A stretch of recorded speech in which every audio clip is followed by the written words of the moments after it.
My dear respected Muslim brothers and non-Muslim guests,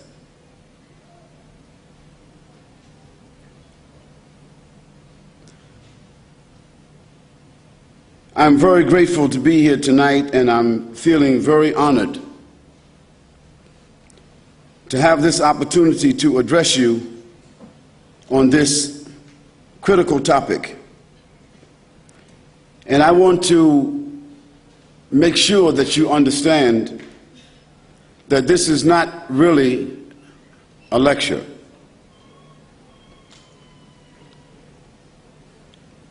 I'm not prepared to lecture on this particular topic as if I have some special credentials to speak about the purpose of life. Actually, it's a sort of advice, an advice even to myself. Because I can see myself sitting where you're sitting. A few years ago, it seems almost like a few days ago, a non-Muslim, in particular a Christian, a human being, the ethnicity or the nationality, it doesn't really matter. But an individual, a person who at that particular time did not know exactly, could not answer for myself, what is the purpose of life?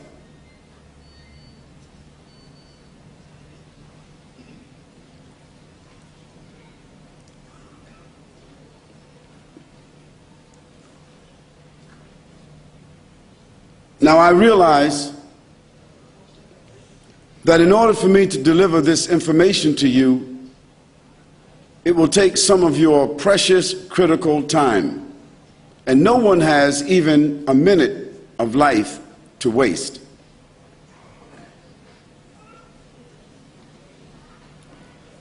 So with that note, I would request you, all of you, to think of what I'm saying to you as information and advice. Now, this information may seem to be somewhat extensive, but when you consider the capacity of the human brain, the amount of information that it can store, the amount of information that it is able to process and decipher, then I don't think that the information that I'm going to share with you tonight will necessarily overburden you. Now, it is my responsibility to address the topic, what is the purpose of our life? And also to ask you the question, what do you know about Islam? I mean, what do you really know about Islam? Not what you read in the newspapers, not what you saw on television that was prepared for you, not the preconditioned information that came from people who had their own prejudices and their own limited views. But what do you really know about Islam? What facts do you really have about Islam and Muslims? Not necessarily even what have you seen in the action of some Muslims whom you may know, for that may not be an accurate reference either.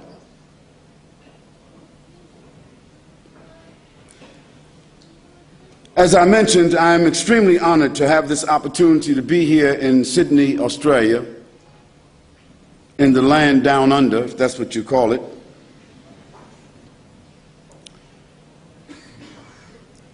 And I would like to begin by saying that all of you have an equal responsibility with myself. And the responsibility that you have is to listen with an open heart and an open mind. Now, in a world filled with prejudice and cultural conditioning, it is extremely hard to find people that are willing to be objective for a moment and put aside their preconditioning and to think for a moment, if you dare, what is the purpose of your life? Now, what I mean by open heart and open mind is very simple. And you can try this when you get home. It's no tricks to it. Turn the glass upside down and see if you can pour yourself a glass of water. You can pour all day. You'll never fill the glass. The mind and the heart are receptacles for information and values. Minimally, you have to listen in order to receive it. And you have to remove for a moment the obstructions.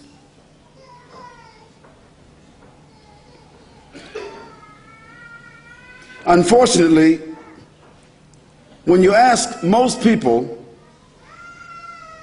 the question, what is the purpose of life? Such an important question, such a critical question. They will not tell you what they have concluded from life experience. They won't tell you what they have obtained through reasoning or logic.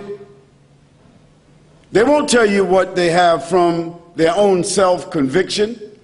Usually, if you ask this question, they'll tell you what someone else said. Or they'll tell you what is commonly presumed by most people. What my father said the purpose of life is. What my mother said the purpose of life is. What the minister of my church said the purpose of life is. What my teacher or my professor in school said what the purpose of life is. What my friend said.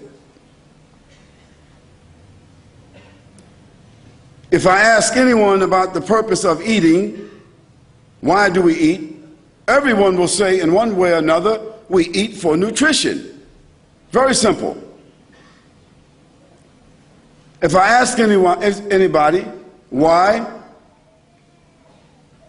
do they work? They say, I work because I have to support myself and my family in an honorable way. A simple answer to a simple question. If we ask a series of questions like that, why do we wash? Why do we dress? They will answer all of these questions by saying, this is very simple. This is a common necessity for all human beings. And if you ask this question to 100 people in 100 different places in the world, you will get just about the same answers. Then I ask you to ask yourself, why is it that when we ask the simple question, what is the purpose of our lives? Why do we get so many different answers? It is because people haven't really thought about it. It's too frightening. Not the question itself is frightening, but what's frightening is that if we answer it clearly, it may change our lives indelibly, and we are afraid of change. The human being innately is afraid and apprehensive of change. This is why it's so easy just to follow, to imitate, blindly, because then you don't have to feel like you're responsible. You can blame somebody else.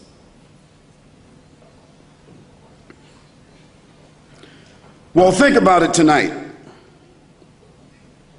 Is our purpose in this world simply to eat and sleep and dress and work and acquire some material things and enjoy ourselves? Well, the hedonists, they will tell you, that is the pleasure seekers, the worldly people who only want to enjoy themselves, who are only concerned about taste and touch and feel and smell and have and possess. Those people who think they have the world in their hands, or that the world is in a cup of brandy, they will tell you that life is only for enjoyment, so enjoy all that you can.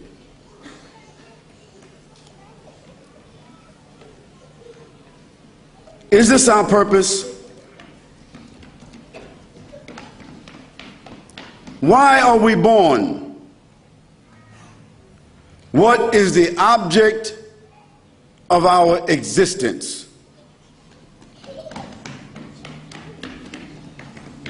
And what is the wisdom behind the creation of man and this tremendous universe?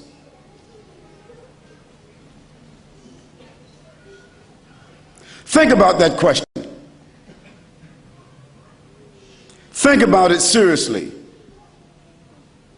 Now, some people will argue that there is simply no proof of any divine origin of this world. And there's no proof that there's a God. And there's no proof that this universe has come about through any divine purpose. There are those who argue that, and some of them, they occupy some of the higher places in academia, in government. Some of them occupy some of the elite positions in society and in our lives. Some of them are called central personalities, but they themselves are confused. They also have their own frustrations. And I'd like to share a statistic with you. The greatest amount of misery, the greatest amount of suicide, the greatest amount of confusion and disparagement exist among that class of people. So evidently, even they don't have the answers.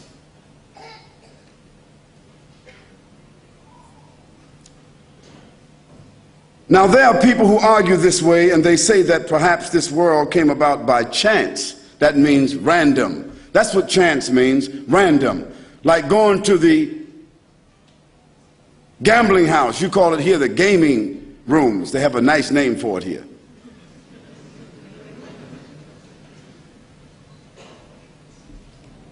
It's a place of immorality. It's a place where you put your life savings on the line. You're trying to get something for nothing. You put your hard-earned money. Sometimes the man doesn't tell his wife, or the wife doesn't tell her husband, and they lose their house and their lives, taking a chance, trying to earn something for nothing. And the government has set it up and supported it with your tax dollars. And you're so foolish that you think that after you gamble for 5 years and you've lost $50,000 or $60,000, that if you win $25,000, you get real happy.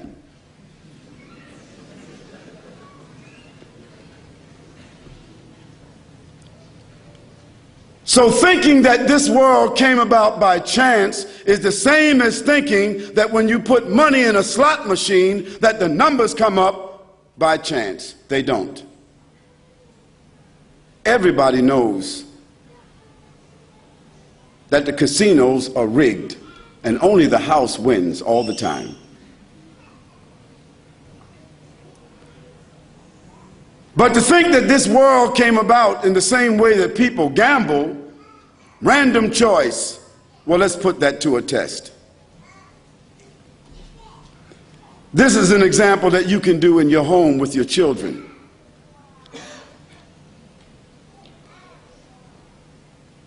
Take 10 marbles, number them 1 to 10, and put them inside of a bag and shake the bag. And then close your eyes without looking inside that bag. Pull out number 1. Pull out marble number 2. Pull out marble number 3. In that order. Just 10 marbles, that's all. 5, 10. What do you think the chances are pulling out those 10 marbles in that order without looking at them? Does anybody here that's a mathematic genius, knows about calculus, knows the random chance? Does anybody know the chance? 26 million to 1. That's only 10 marbles. That's called a micro example. Now let's go a little bit further out to a macro example. The earth that we are on is one planet among 9, or some people say 11, in our solar system, isn't it? And our sun that gives energy and light and gravity is the center of our solar system. And our sun is only one star, and it happens to be one of the smaller stars in our galaxy called the Milky Way. And the Milky Way is only one of the smaller galaxies in the nebula called the Andromeda. And the Andromeda has itself millions of galaxies like the one that our sun is a part of. And there are millions, or literally countless galaxies, clusters of galaxies like the Andromeda, that have been predicted by sending out sound and light. And they have sent out sound and light that has never returned. Now, all of this diverse order that we see in the heavens, that we are able to somewhat calculate and predict, that we call night and day, time, all of this is in order that allows us to calculate. Tell me, if you can't pull out 10 marbles in order, how did all of this come in order? Evidently, man didn't do it, because man is only a drop of water on the earth, significantly nothing. You can't even see him if you get a certain distance. He's forgotten about. So I say to you, certainly, this whole great world with all of its great orchestration could not have just come together. And even if we accept the Big Bang Theory, someone had to create that combustion, because after the bang came about, everything came in order. So order does not come from disorder. You can't get out of your bed in the morning and don't make your bed and come back and your bed is made unless you got a maid. You can't demolish a house and come back and the house came back together unless you got a reconstruction crew. Order doesn't come from disorder. Order comes from an order. An order means a legislation. It means a science. It means a fact. It means a determination. And if man wasn't around when that Big Bang took place, he had nothing to do with that determination or anything after it. Here I would like to mention a few verses of the Quran that address this subject, because the Quran was revealed more than 1400 years ago, a book of 6,626 verses that has been retained and memorized, preserved since the time that it was revealed more than 1424 years ago. Memorized in the time of the Prophet, peace and blessing be upon him, who received it in his own life, memorized by his companions, and the same Quran is with us today. And among the people sitting here, I'm sure there are 5 or 10 people who have memorized the entire Quran. This is the phenomena. If Muhammad, peace and blessing be upon him, never left anything else as a proof of his miracle and his prophethood to the world, it would be the Quran. I ask my brother to recite just a few verses and then I'll translate it. أعوذ بالله من الشيطان الرجيم بسم الله الرحمن الرحيم إن في خلق السماوات والأرض واختلاف الليل والنهار لآيات لأولي الألباب الذين يذكرون الله قياما وقعودا وعلى جنوبهم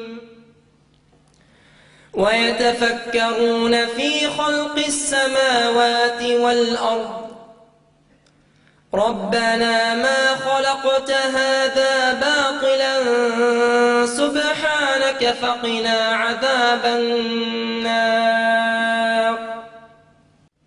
I will only translate 2 or 3 of those verses because this is enough to address this issue that I'm speaking to. This verse says, إن في خلق السماوات والأرض واختلاف الليل والنهار. The Quran says, verily, in the creation of the heavens and the earth, and in the alternation of the night and the day, surely this itself is a sign for those who reflect. Those who reflect on the creation of the heavens and the earth, on their Creator, while they are standing, while they are sitting, while they are lying down on their sides, always they are reflecting on the signs of the heavens and the earth. They say, our Lord, our sustainer, not for any vain, foolish, random purpose have you created all of this, so save us from the chastisement of the fire.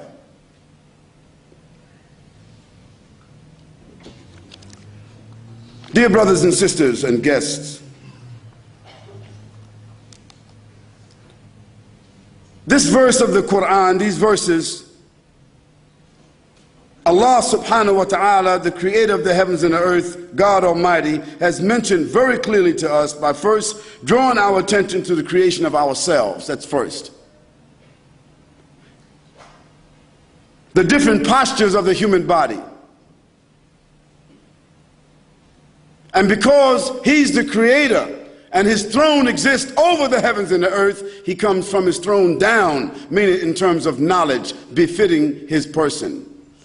So He first speaks about the creation of the heavens and the earth, something that man cannot construe. Then He says the alternation of the night and the day as it appears to us.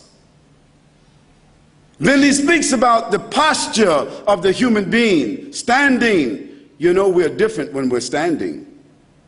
Our mind is even different. We have a different demeanor when we're standing. Then He says, while they are sitting, and we have a different demeanor when we're sitting. Psychologists will tell you the human being has different postures according to the posture of the body. So when you're standing, you can be arrogant. When you're standing, you can make proclamations. When you're sitting, usually you're receiving, you're listening, you're a little more humble. When you're lying down on your side, either you're sick or you're weak or you're about to sleep. These are the postures of the human psychology. Look how beautiful the verse is. يتفكرون في خلق السماوات والأرض. The wise people who fear God, they are thinking of Him in all these postures, in all conditions. And they say, "O God, surely, not for any vain or random or foolish purpose have you created all of this. Save me from myself. Save me from my vanity. Save me from my foolishness. Save me from my rebellion. Save me from my disbelief. Save me from the chastisement of the fire.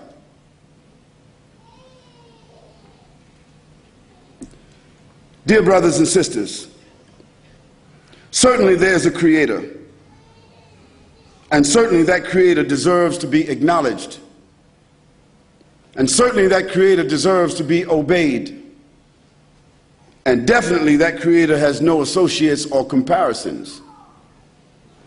For instance, we have to ask ourselves a further question. When you see a bridge, a building, an automobile, you automatically consider the person or the company that designed it. You would never think, when you look at these new cars, this new technology, you would never think that it created itself or it just happened to be there. Let's take something a little more simple. If you were walking out in the outback, that's what you call it here, isn't it? If you were walking in the outback, we call it the desert in America, and you saw a watch, a very expensive watch, maybe like the watch that I'm wearing here, like not expensive but intricate, a world time, 3 or 4 different alarms on it. If you saw a watch laying down on the ground, would you think to yourself that it was always there? No. You would think someone left it there because you know that it is not part of the natural landscape. It's not part of that environment. It has been designed by someone and lost by someone, wouldn't you? This is just a watch. It's not really that intricate. It's not like the human eye. It's not like the sun. It's not like the earth with its different ecosystems. It's not like that. So how could you think that this watch had a designer, but this universe doesn't have a designer? It just came about.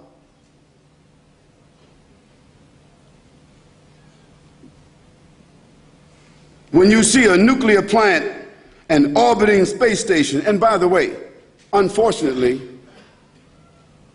the orbiting space station that you can look up at the sky and see, it might be there and it might fall out of orbit any time. Because America and the Soviet Union, they don't have the money. They have the money to fight a war, but they don't have the money to support the space program any longer. So the $56 billion that has been spent on the space station, maybe it's over with.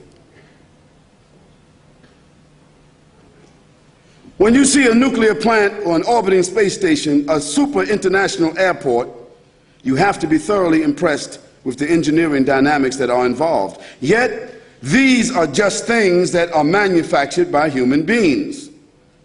Then what about the human body? With its massive and intricate control systems. Think about it. Think about the brain, how it thinks, how it functions, how it analyzes, how it stores information, retrieves information, distinguishes light and categorizes information in a millionth of a second. And how it does that constantly.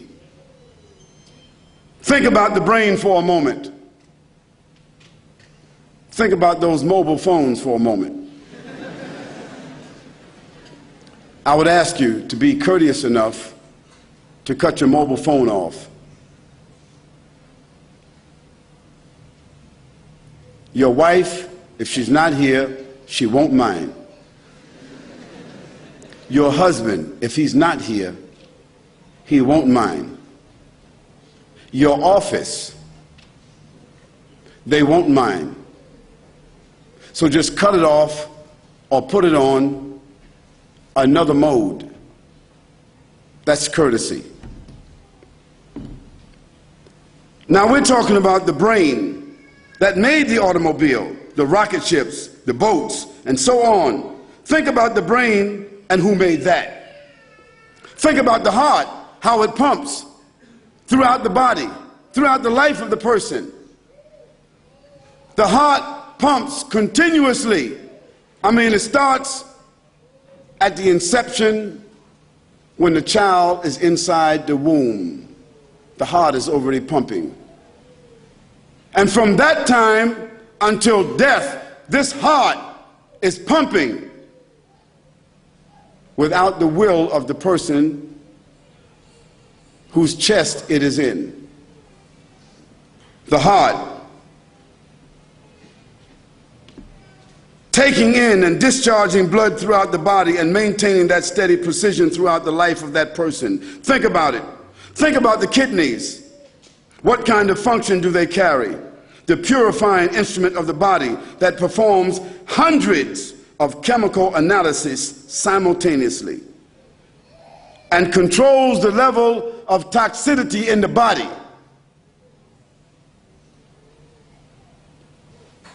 And it does this automatically.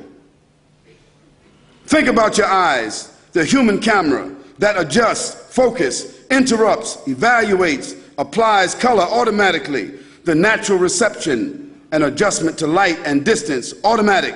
Think about it. Who created that? Who designed the eye? With all the technology, there's no replacement for the human eye. Even they have not been able to create a robot that is able to mimic the blink of the eye. If they made a robot to blink and imitate the blink of the human eye, it would throw the robot out of sync because he couldn't keep the synchronization going like the eye does. Just something simple like that. Who created that? Who mastered that? Who planned that? And who regulates that? Human beings themselves? What's your answer? Of course not. What about this universe? Think about this. The Earth is one planet in our solar system, and our solar system is one of the systems in the Milky Way. The example I gave you previously. Who created that? Who designed that? Who maintains that perpetually until it continues to expand? And according to one scientific theory, what is it? That the universe is expanding as we are living. And one day it will expand until it will implode. Implode means it will explode from the inside, not from the outside, but cave in. Now this is a theory. We don't know, but we do know it is expanding. Yet, for all intents and purposes, it's not affecting the organization that we see. Who designed that? Who controls that? Is it man himself? Of course not. Man just stumbled on the theory yesterday. Certainly there's a creator. And that creator deserves to be acknowledged. And that creator deserves to be obeyed. Because that creator has the only one has the right to legislate and to adjudicate and to be for humans who have the highest intellect to conform to. And definitely that creator has no associates, and that creator has no comparisons. Did all of this synchronization, balance, harmony, variation, design, maintenance, operation, and infinite numeration, did this happen by chance, by random? And also do these things function perpetually and perfectly, also by chance? And do they keep on reproducing themselves and maintaining themselves also by chance? What do you think? Of course not. That will be totally illogical and foolish. And we're not illogical and we're not foolish, but maybe we just didn't think about that. At least it would indicate that however that came to be, it is totally outside of the realm of human capability, and we would all agree to that. We should all be in consensus to that that all of this is outside of the realm of human capability. The being, the almighty power, God, the creator of the universe, the source of energy, the source of power, the source of existence, call the creator what you will, but the principle is the same. It is beyond the capability of human beings themselves. We are subject, we are subordinate, we are not the principle ourselves. The creator of existence has the knowledge to design, to proportion, has created all of this and is responsible for maintaining all of this. That creator is the only one that is deserving of praise and gratitude. If I gave each one of you £100 or $100 for no reason, if before you left here I said, everyone here, just for coming, there's $100 on your way out. Don't forget to pick up your $100, but just leave your name and say thank you to the person who gives you the $100. Would you leave your name? Would you say thank you? Of course you would. No one, you would stand in a queue to leave.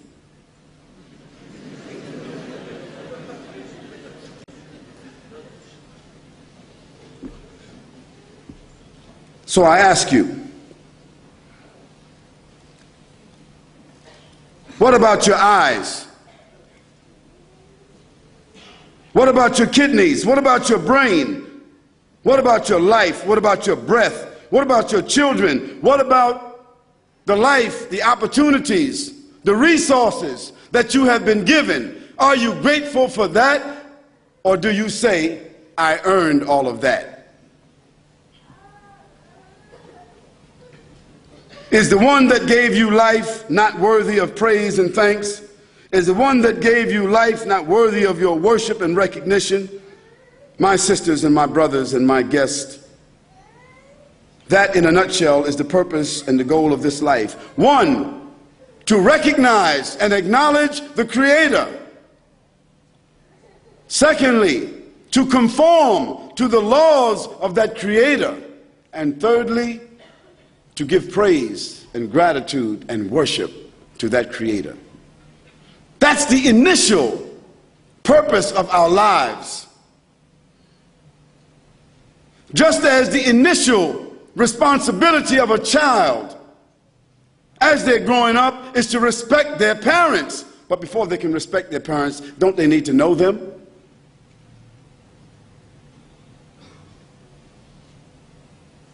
You know your parents.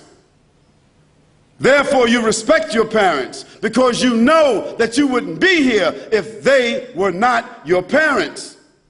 Secondly, they nurtured you. They guided you. They helped you through school and all your problems. And even if you don't fully respect them or listen to them, you have to be psychologically dependent upon them and grateful to them, obligated and indebted to them. So what about the Creator, who made your parents and their parents and their parents and their parents and their parents and their parents and the whole world? This whole cosmos that we are experiencing. Is that Creator not worthy of your recognition? Is that Creator not worthy of your respect? Is that Creator not worthy of your praise? Is that Creator not worthy of your worship? It is just as fundamental and even more fundamental than respecting or recognizing your parents.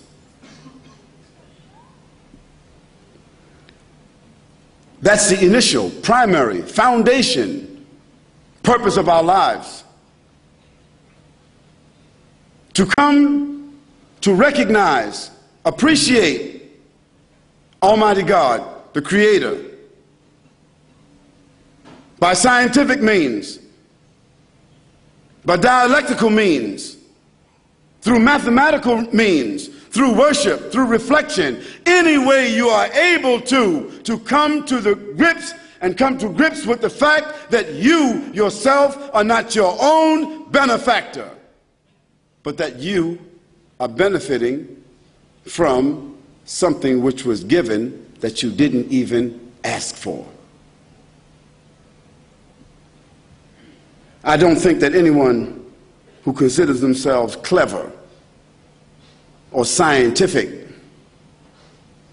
or analytical would have much argument with this purpose. They may have their own set of rationales, their own justifications, their own ideas, their own theories, but it all boils down to the same thing. Because with all their ideas and all their theories, they seem to be headed in the same place. Because I don't see anybody that has escaped death except Walt Disney.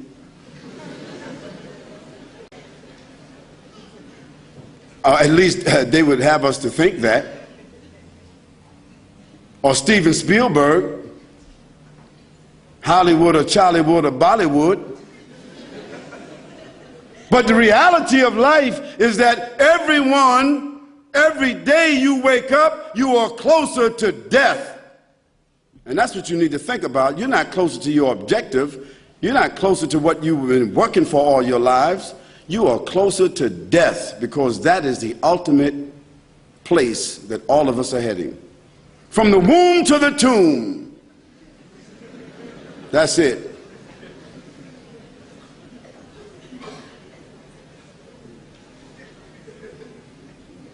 And Michael Jackson will have to make another Thriller.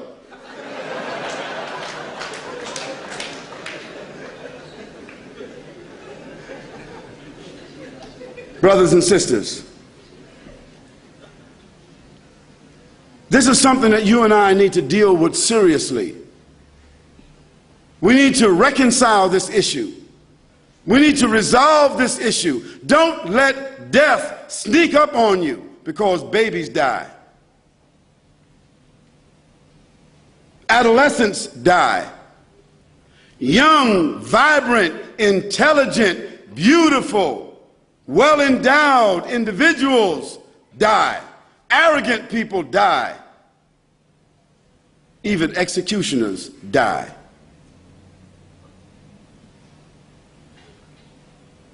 And death is a doorway that if the creator of the heavens and the earth had no other power over his creatures who consider themselves to be powerful individuals, independent, if he had no other power, no other sign of his power except death, it would be enough. Because anybody with power, anybody with resources, governments or other than that, if there was something that they would do to buy themselves out of, it would be what? Death. But it's not negotiable. Dear brothers and sisters, let us all witness that there's nothing worthy of worship. That's what we should all bear witness. There's nothing in the heavens or the earth, no principle, no power, no sovereign, not a man nor a group of men, not a society nor a nation nor a coalition of nations that have any power over life and death or creation except who? The Creator. Let us all bear witness that there's none to be worshipped except the Creator, none to be acknowledged except the Creator. Let us all bear witness to that. Let us all say that there's none to be worshipped, to be recognized except the Creator. Let's say that. Is there a problem? Is there a stutter? Is there a hesitation? If there's someone who thinks that they are self-created, if there's someone who thinks that they're outside of this cycle I just spoke of, stand up, because you're the one that should be talking here. Because you're going to announce to us a theory that none of us know about. If not, we should all bear witness, or at least if I called your name and that was your name, you would come up here and say, if I said to you, somebody handed me an envelope and it said that someone by the name of David Matthews is the recipient of $2,000. We picked his name out of a hat and he's recipient of $2,000. Come on down.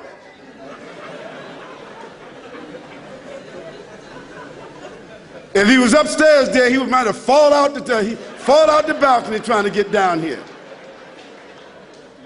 You see. So for your own motivation, you have no problem.